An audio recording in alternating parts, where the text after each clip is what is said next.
Le bureau des gouverneurs de l'Association des Banques Centrales Africaines a entamé ce mardi 20 mai sa première réunion statutaire de l'année au siège de la Banque Centrale des États de l'Afrique de l'Ouest, BCEAO, à Dakar, au Sénégal. Les échanges portent principalement sur le programme de coopération monétaire en Afrique et sur les avancées relatives à la création de la Banque Centrale Africaine. The geopolitical risks that were present earlier have transmuted into a trade and a tariff war. With the imposition of tariffs, the trade protectionist measures have sparked a chain of retaliatory measures worldwide, which could lead, among others, to geo-economic fragmentation, higher inflation, decreased trade flows, and lower economic growth. Africa, our continent, which is already facing declining official development assistance flows, could be exposed to further challenges as exports could also be impacted. As trade is largely denominated in US dollars, its dependence could exacerbate depreciation, leading to higher import costs and difficulty in servicing foreign-denominated debt. Although a reprieve was provided with the latest announcement by the US President on trade negotiation between the two largest economies, we are still not out of the woods, as there is still considerable uncertainty. Delivering on our mandate for the benefit of our respective population become much more difficult. We must therefore prioritize the rebuilding of buffers at all costs. In the current situation, we can take this as an opportunity to accelerate regional trade, cross-border investment, and deeper integration within the continent.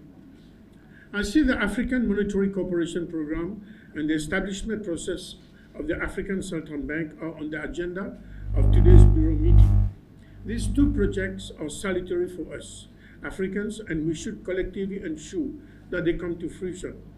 A third one, namely, the setting up of a regional credit agency, is expected to be operationalized by next month and supported by the Africa peer review mechanism. I cannot but underscore the African Continental Free Trade Area, which is a formidable tool for regional integration. However, it is not being fully utilized due to challenges like infrastructure deficiencies, inadequate transportation networks, and border facilities. Further, a lack of finance is preventing many SMEs in productive sectors from harnessing the benefits of AFCTA. I urge authorities to work towards reducing the bottlenecks as trade remains an important vehicle for economic development.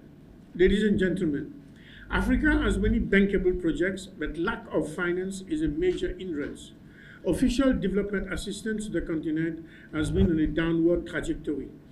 We will have to stand up on our feet to mobilize finance by carrying out the necessary reforms to attract institutional investors and to increase domestic resource mobilization. Confidence and integrity of our financial system will be paramount to the mobilization of private capital. It goes without saying that strengthening of AML-CFT regime, adoption of international standards, and up-to-date legislation will be key consideration. At the level of the Bank of Mauritius, we subscribe to these international standards and best practices. Once successful, would facilitate both intra and regional trade within Africa and between Africa and some regions that have huge trade and economic potential. The Remittances Price Worldwide report issued by the World Bank in 2024 observed that sub-Saharan Africa remains the most expensive region to send money to, with an average cost of 8.37%. We need to look at alternative options to reduce this cost. I would urge the Payment System Task Force to include this item in its work plan. We are at different levels of development and sophistication of our financial system. I'm confident that intra-African collaboration can be a game changer for a better future. Central banks on our continent have experience in different areas which might be beneficial for others. Dans son mot de bienvenue, le gouverneur de la BCEAO, Jean-Claude Cassibrou, a saisi l'occasion pour réaffirmer l'engagement de son institution à soutenir les initiatives portées par l'ABCA. Je tiens à réaffirmer l'engagement de la BCEAO à soutenir pleinement les idéaux portés par notre association, notamment la promotion de la coopération monétaire et le renforcement de la stabilité sur le continent. Le représentant de l'Union africaine, quant à lui, a mis en avant la portée stratégique des initiatives entreprises en faveur de l'intégration monétaire. And in this respect, I am pleased to highlight recent significant achievements towards the establishment of the African Central Bank.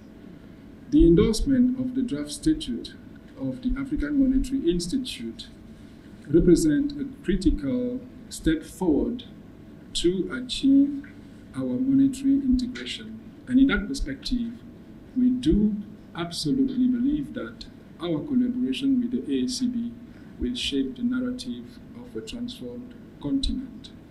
In conclusion, the current geopolitical and global economic landscape presents certainly challenges. But for us, there are opportunities for strengthening economic resilience and also shaping the narrative of a prosperous continent. By working together in pursuing macroeconomic stability, implementing forward-looking policies,